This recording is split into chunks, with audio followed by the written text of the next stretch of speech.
Call to order the City Council work session for the City of East Grand Forks for Tuesday, February 25th, 2020 is now 5 o'clock. City Clerk, please call roll. Mayor Steve Gander, Council President Mark Olsted. Here. Council Vice President Chad Grassel. Here. Council Members Clarence Vetter. Here. Dale Helms, Tim Riepel. Here. Tim Johnson. Here. Mark Demers. Present. Does term quorum. We're going to do 1, 2, and 3 of Mr. Gorte. Request to approve social media agreement, request to terminate development agreement, and request to terminate Border Cities tax credit assistance. These are all three items that went through the EDA meeting last week. The first item would be to extend the social media agreement with AE2S for an additional year for the year 2020. There were analytics included, annual analytics included in your packet. They were presented to the EDA, and at the EDA meeting, one of the members asked Taylor Corbett from AE2S and myself if we could do some things to enhance and increase the outreach of the program. And Taylor and I looked at each other because we had already talked about that, and those items were included in the contract, proposed contract, and EDA recommended approval. Anybody have any questions on number 1, Mr. Gorte? Okay. Second item has to do with the Skeving agreement. Mr. Skeving had purchased 3 pairs of twin homes up in Water's Edge. He has completed 2 pairs of the twin homes, but he wishes to return the third twin home to us, third pair of lots to us. EDA recommended approval. Do you have any questions, Mr. Gorte, on that? Mr. Demers? Is it typical that we would pay the taxes then on that, or is that? According to the agreements, our bare lot sales agreements, taxes are normally prorated. If he were to pay the taxes, it would come to about $20 to $30 over the course of the year, and we would be paying the rest anyway. And we're receiving, there was $1,000 earnest money put down on each lot, so it's a paltry sum. Okay. Anybody else? Okay. Number 3, sir. J. Home, doing business as Valley Auto, J. Home's Valley Auto, has sold the building. The agreement that we have with him requires him to maintain the business there and maintain 2 employees there. He can no longer do that. Therefore, it was a 5-year agreement. It's appropriate for us to terminate the agreement at this point. The unused credits that were allocated to Mr. Home will be returned to our allocation. Any other questions on number 3? I see none, sir. Thank you. Thank you so much. Move on to number 4, Infill Building Common Area Reciprocal Maintenance Agreement. Mr. Murphy. Thank you, Council President. I supplied you with the packet with the background information on this, and also a timeline for the ease of convenience for reviewing it and kind of seeing where we are and how we got to the point where we're at right now. I guess the short story of it is, I think we're at the point here now where we've been attempting to negotiate this reciprocal maintenance agreement for almost 2 years now, and it had been talked about before that, but there were several reasons why it was held off to really try to negotiate this in earnest until 2018. Once we began negotiations, we have not received any substantive feedback. The first time we sent them an actual draft agreement was in June of 2018. And on February 18th of 2020 was the first time we received we received a red line version with any changes to it. Or suggested changes to it. Those suggested changes, after being reviewed, are not feasible as far as my opinion. They would be, so the ones that has to do with the cost split, one has to do with terms for where on what would be excluded from the payment for the damages, and the third was, I thought, hard to calculate. So with that, I would think at this point we're too far along with this. We've tried to negotiate for almost 2 years, and I think the it's to the point now where I don't see, even if we would come up with an agreement, that it would be able to be executed with any kind of feasibility. And that, coupled with the idea, if we do want to sell this property at some time in the future, if it is a standalone building and not encumbered with any ties to a adjoining building, the price would be better than if it were encumbered. So, because with that, I'm recommending that the council move forward with ceasing attempts to negotiate and authorizing staff to put together to get a contractor to block off the three accesses from the two buildings.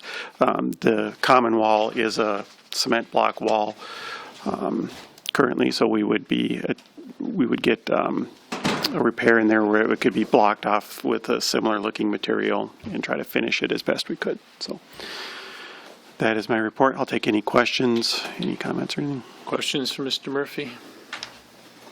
Mayor? You may have said it and I missed it.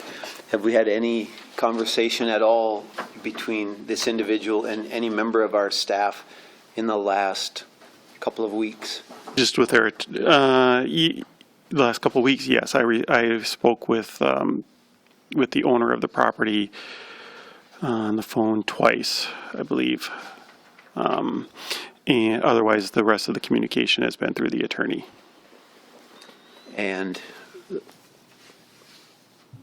to their building, and I've spoken with Nancy about this also, they are able to meet all fire code and they're not really hamstrung in any way other than it would be nice to have the additional access? Yeah, I guess I can answer. There's the legal answer, and I guess I'll start with that. According to Bob Ose, our attorney, if we do not enter into an agreement, common area agreement, based on that, we would not be responsible for them to meet their fire code or their building code. It would be up to them to secure those themselves. However, that issue was brought up, and we did have our fire inspector and our building inspector both review those. And from what their reports state that both of those criteria would be met. The one area where there isn't a separation is access to the roof. It's our understanding, as far as we're aware, their only access to the roof is through the city's building, the Infill building.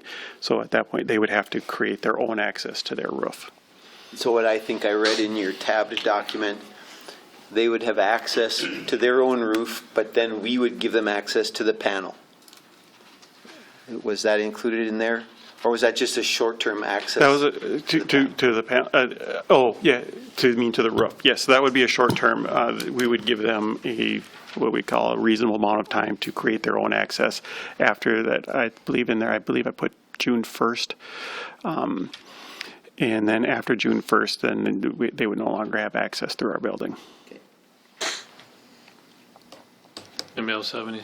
Mr. Demers? Thank you, Mr. President. There's been references to water in the basement, in the elevator shaft. Can you give me a history of what our...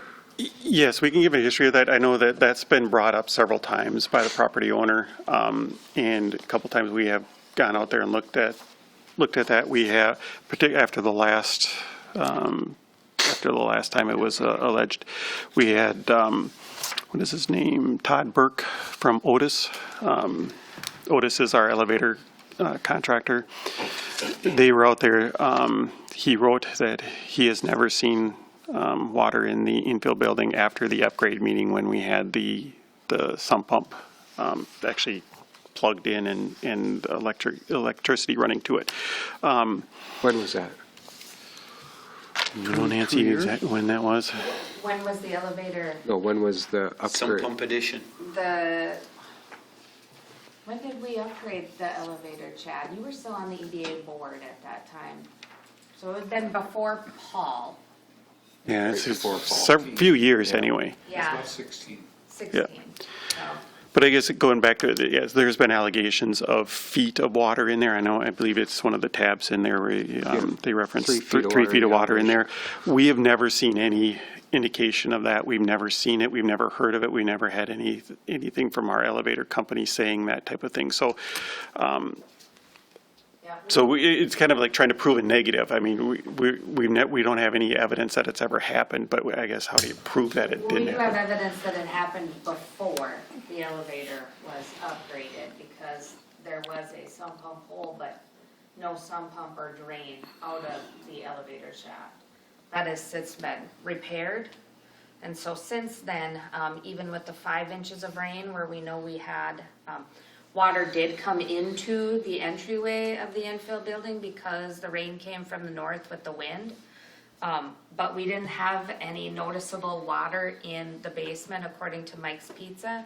And we had no water in the elevator shaft. It was damp, they said, but they had not, they had no verification, nothing on the wall, nothing that showed that there was any noticeable water in there. And they were out there quite quickly after that happened. I believe it was the next day, wasn't it? And I know that we did have water in other elevator shafts that the city owned. But not that one. But not that one specifically, because I went back and forth with them numerous times just to verify.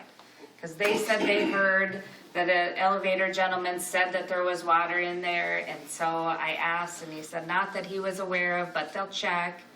And I said, can you verify how or why this person was told that there was 3 feet of water in there? And he said, I can't. Nobody mentioned that, and they have not seen that water in there since the upgrade. And it's followed in that email correspondence if you want to see it, so.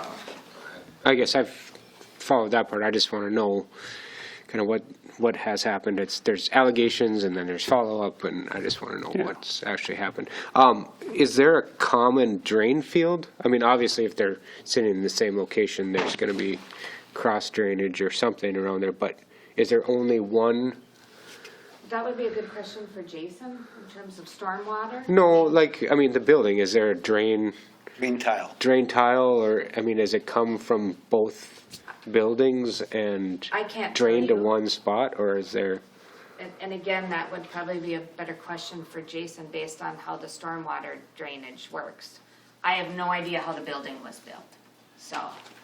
The only thing I know of is that there is a drain along like in between the building and the flood wall there.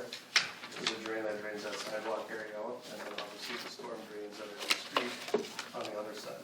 So, I don't know of any other, if there's any kind of drain tile or anything. Are you talking more like the downspouts, that type of thing? Or? No, I just wonder, Okay. I mean, if we're going to have issues or going forward or not, like if we sever or not, like if their drain field is draining into our building or our building is draining into their basement, do we know that, or how were they set up, I guess? I guess we have no evidence of that. We've never been made aware of anything like that. I'm sure they were even built slightly at different times, and so I would think that the two would have completely separate, like, almost like a commercial or residential drain tile or drain field. Those would have been put in per property. They no way those two kind of came up at the same time. One came up ahead of the other. Anybody else have any questions? So Mr. Murphy's looking to get the okay to move forward. Anybody have any objections for him I moving have one forward? question, I guess. Did we ever get an affidavit from Mr. Councilmember Helms? We have not, no. We haven't gotten any further contact with him since he's been out of the state. Would there be any problem that we know of, and this might be for you, Mr. Gallstead, any problem or legal concern about letting it ride for a while with the closures that are in place, right? We have closures in place. Before we block that up, I mean, just what are the pros and cons? Let's examine it on its merits, pros and cons. Okay, actually, I'm going to defer that to your attorney, Robert Vos, because I've been separated out of this because of that specific. Yes. So I just throw that out. I mean, the minute you block it up, you've spent more money to get that done. And if there's any reason at all why we would want to let it ride, we would then wish we'd let it ride for even 1 to 3 months. So I'm asking, what are the pros and cons of blocking it up quickly versus leaving the closure in place? Other than you've already been doing it for 2 years? Yeah, it's past that point. Now it's time to close it off. Do we have a cost estimate of what it takes to permanently do this? No, we don't. Our original estimate was for $750, but that was for wood studs. You basically stud it up and sheetrock it. If we're going to be doing this permanently here, with it being a cement block wall, we would cement it up. So I would be hazarding to guess what that would be. More than studs and sheetrock.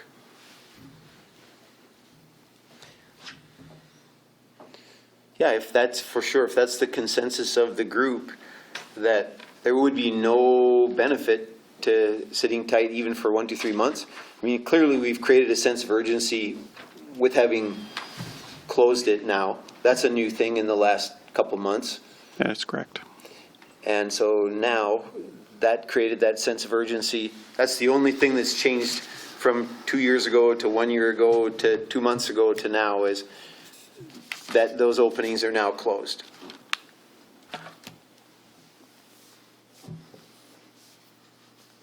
Well, I don't think that the last few months of us, you saying urgency, apparently has been urgent in other parties to get to an agreement, so. And I will state that this was brought to me asking Oh, yes. what it would take to close it, because they didn't see a reason why they needed it, because they didn't use it very often. So they said, why don't you go ahead and look into closing it? So they were the one that brought that to the city's attention. We did not explore that first. On our own, yep. So I just want that to be clear. That wasn't something that we just said, we've waited long enough, we're closing it up.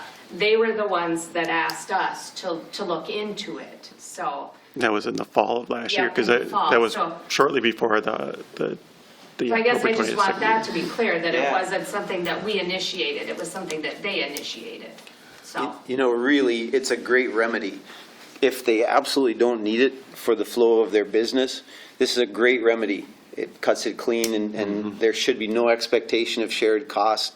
Without that, they would have been paying monthly or annually for the access to that space. And this does create a really good resolution to it. As long as we're confident that it's mutually agreeable, that'd be the best. I guess I can't speak for them. I don't know that it's necessarily, I can't speak for them. I don't know if it's mutually agreed upon, but Here we are. here we are. Yeah. Move forward. Sounds good. Anybody else? Does it require any kind of action, or what does it require? At this point, no, I just need direction from the council that we will be ceasing any attempts to negotiate that. And then I will be getting estimates for blocking that up, and I'll be bringing that back. I'll just, depending on how much it is, I could be bringing it back for approval. Otherwise, if it's under a certain amount, I can just go ahead and authorize that, and then we'd close it up. Anybody else have anything to add on that?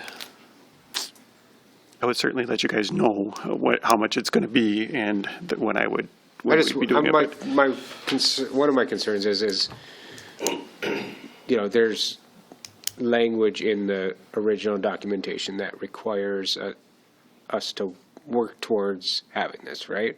Correct.